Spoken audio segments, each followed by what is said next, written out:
Number 10. Stipe Miocic has looked terrifying in 2016, defeating Andrei Arlovski by knockout in just 54 seconds of the first round. At UFC 195, he next got his long-awaited title shot and faced Fabricio Verdum at UFC 198, where he won the fight by knockout in the first round, becoming the UFC heavyweight champion of the world. He next successfully defended his title, knocking out Alistair Overeem impressively in the first round. With 3 first-round knockouts in 2016, I believe Stipe Miocic will have a very successful 2017. I believe this year he will become the most dominant heavyweight champion in UFC history. Number 9. CM Punk made his long-awaited debut at UFC 203 and faced young prospect Mickey Gall in a welterweight bout, where in the fight he was submitted by a rear-naked choke in the first round. With CM Punk still wanting to pursue his mixed martial arts career and other promotions like Bellator interested to take him on, I believe the UFC will not release CM Punk due to his big name and his ability to generate interest. I believe the UFC will give him another fight in the promotion. I believe he'll possibly end up facing Mike Jackson sometime in 2017, who also lost to Mickey Gall at UFC Fight Night 82.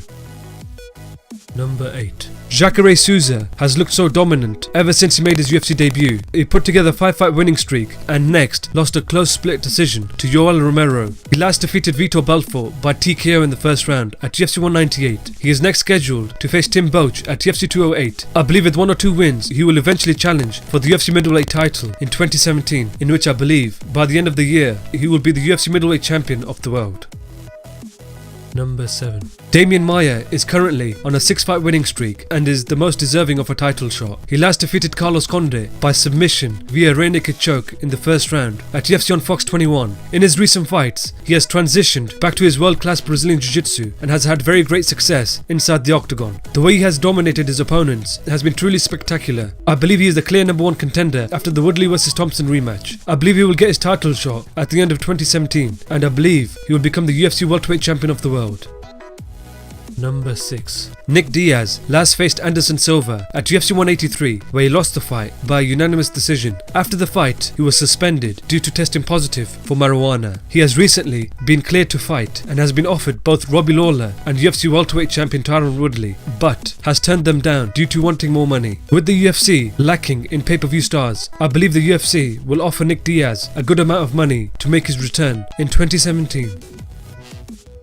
Number 5. Ronda Rousey recently made a return at UFC 207, where she faced Amanda Nunes for the UFC Bantamweight Championship. In the fight, Amanda Nunes' striking proved too much for Ronda Rousey and she was finished in just 48 seconds of the first round. I believe we haven't seen the last of the former champion as she's in the prime of her career. I believe she will eventually get herself together and make a comeback against the top 10 UFC Bantamweight contender.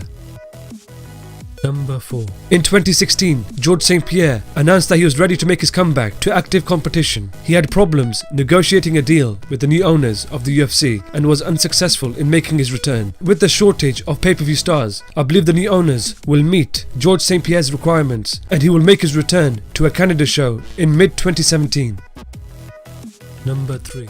Demetrius Johnson has looked amazing whilst as the UFC flyweight champion. He has cleared out his division, defeating all of his top contenders. He has successfully defended his title 9 consecutive times and is just 1 title defense away from tying Anderson Silva's record of 10 consecutive title defenses. I believe in 2017 he will break Anderson Silva's record and go on to become one of the longest reigning champions in UFC history.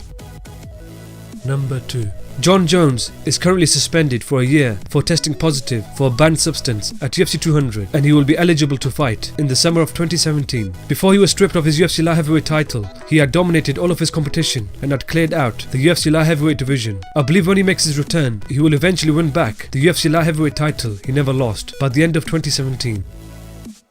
Number 1. Conor McGregor made history at UFC 205 when he became the first ever 2-weight world champion. The next likely contenders to challenge him are both Khabib Nurmagomedov and Tony Ferguson, who will both fight for the interim UFC lightweight title at UFC 209. This is a tough pick, but I believe Khabib Nurmagomedov will win that tough fight and will face Conor McGregor in their debut in Russia, as the UFC president Dana White recently mentioned that they are planning to hold an event in Russia sometime this year. Who do you guys think will win this fight? Will Conor McGregor make a successful title defense, or will Khabib Nurmagomedov use his high-level grappling to eventually become the undisputed UFC lightweight champion? Let me know who you guys think will come out on top in the comment section below. Thank you.